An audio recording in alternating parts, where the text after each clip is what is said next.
All right, it's time for a Scarlett update. Made a lot of progress here with this rear end. You see that bracket there? That's a brace that connects that upper frame control arm mount to the lower frame control arm mount. It just stiffens up that whole area, makes it nice and strong. You can see I got the aftermarket lower control arms in. They're very beefy pieces. The factory ones are like a stamped steel. They flex a lot. These are much nicer pieces. You can see it has holes for a sway bar. This car never had a sway bar in the rear, which is kind of odd, but it is going to now. You can see the aftermarket upper arms. They're double adjustable, which means you loosen those nuts. Twist the nut in the center, you can adjust the length of them. Use that for adjusting your pinion angle. And you can actually preload side to side for different handling aspects. Here you get a better view of, I posted a picture of that cross member earlier.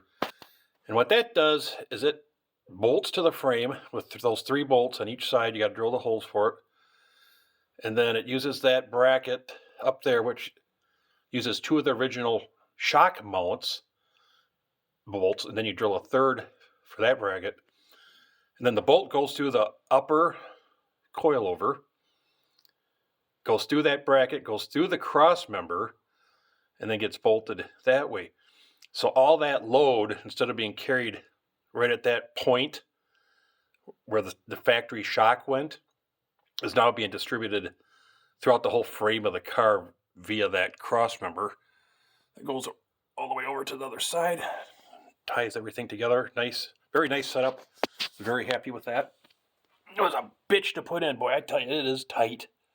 Oh, I mean, there is no room for error putting that thing in. But once it's in there, it's just like, it's so perfect. I mean, it could be factory.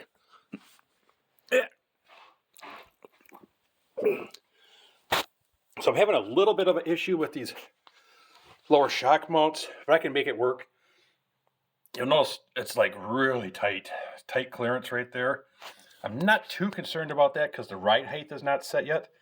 So once I set the ride height, this adjusting nut is going to come up several inches and get clear of that tight spot there. So I'm not worried about that. It does get tight to the housing right there. So what I'm going to do to make sure there's plenty of clearance, because you definitely don't want that stuff hitting going down the road. But I'm going to just cut a bracket, the thickness of the lower bracket here, weld it to the back side of it. It'll space it out 3/16 of an inch, and it should be absolutely perfect. I do have another shock mount coming that I'm going to try because I think it might work a little better. But until I actually get it here and get it on the car, I don't know that. So that'll be next week before I know definitively what's going to work. So now here's a shot at the back of the car, so you get a really good look at how the coilovers work. One of the things with these new mounts I've got coming is they mount more to the inside of that lower trailing arm mount, which will make those shocks a little more straight up and down. It's not a huge deal, especially with a car like this. The more vertical those shocks are, the better. They just work better. That angle is not bad at all. So either way, I'm not concerned about it, whether I use these mounts or the ones I have coming. But overall, for as much as a pain in the ass as it was, putting it all together, it actually all works really well. I'm pretty happy with it all. It's a really, really nice setup.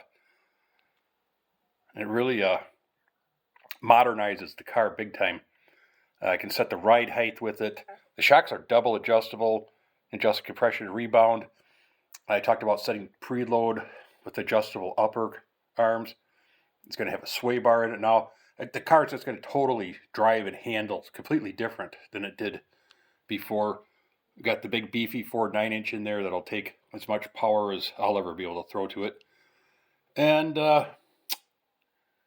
Got to make a whole. There's a lot of things that need to be adjusted, figured out. Again, the lower shock mounts are going to need some work. I got to set the ride height. One of these manufacturers, they send these bolts for the control arms, and they're too damn short. So I don't understand that, but I need to get some longer bolts. I'm sure there'll be lots of other little odds and ends. And then we got to really start spending some money. I'm going to need a center section for the rear end, gears, wheels, tires, brakes. I already have a set of axles for it.